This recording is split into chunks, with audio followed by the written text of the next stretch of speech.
আমার চা না খাইলে আমার মনে হয় ঘুম হয় না, ভালো লাগে না। আমি প্রতিদিন যাই ওখানে চাটা খাই।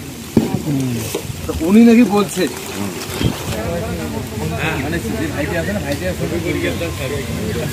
সেটা স্বাস্থ্যকর।